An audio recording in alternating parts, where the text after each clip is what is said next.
Welcome to video number 2. In this video, what we're going to be looking at is the second part of obtaining distance, which is psychological distance. And this is really going to boost your management and leadership capability to get better results with not just you, but your team. Now, what do I mean by psychological distance?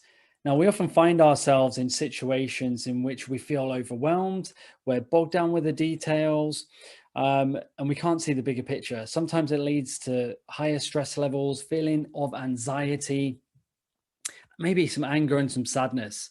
Now, what do we need to do about this is we know one thing is from neuroscience is that a stressed brain is not a productive brain. When your cortisol levels are increased, then that sort of clouds our judgment, it clouds our decision making, we become pretty irrational, and as humans, that then tends to take over and we just don't get the results that we need. So what do we need to do when we're looking at psychological distance is take that step back, remove yourself from that situation and do nothing. And we'll talk about shifting into neutral just a little bit later in the video. One really good technique that I use is the 10-10-10 rule. And this is, what is this decision or situation going to look like in 10 minutes? What is it going to look like in 10 weeks, in 10 months, in 10 years, in 10 lifetimes? And what that'll do is that'll psychologically take you one step back, one step back, one step back to give you a clear picture on what the direction or decision that you need to do. That's one. We can set timelines. We can plan our week ahead, our day ahead, our month ahead, our year ahead, and that will and we'll at least know what's coming on the next week, the next month. Timelines are really important. Asking questions will also give you a bit of psychological distance because you don't have to be the answer person all the time.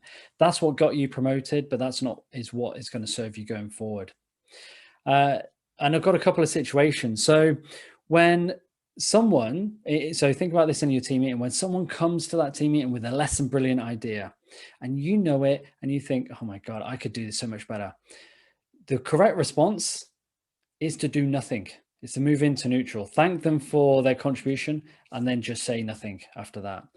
We don't want to get into ridiculing them or making them feel little, because remember, you now are responsible for everyone on the team. The second one is when someone challenges you, maybe challenges a decision, a direction that you've made, do not get into an argument with them and don't make excuses. Just thank them for what they've said and then quietly consider.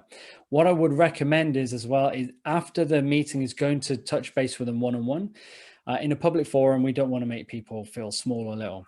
And the last one is when someone says something really helpful in a meeting, you already know it, but you don't want to tell them that. So do not say to them, oh, hey, thanks, we already know this. You just thank them for their contribution and then say nothing.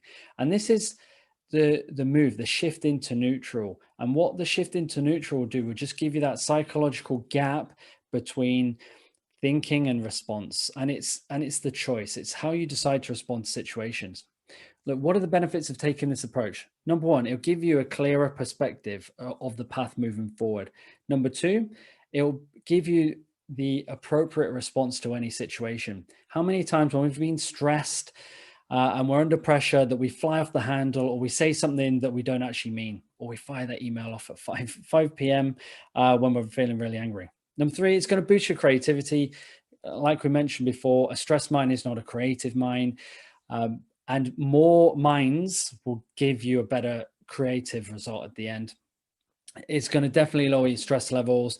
And then you're going to get better results as an individual and as a team. So I want you to walk away from here thinking, look, I don't need to solve the whole world's problems. It's not about me. It's about your team. And not to just get dragged down into immediate responses. So use the tools, the 10-10-10, plan, use a timeline, thank people for their contributions and say nothing. I know we are told as leaders and managers, we need to lead from the front, make decisions. The best decision is any kind of decision. Yes, I agree, certain situations, but we also need time to consider all possible aspects. And that's what is going to get you best possible result.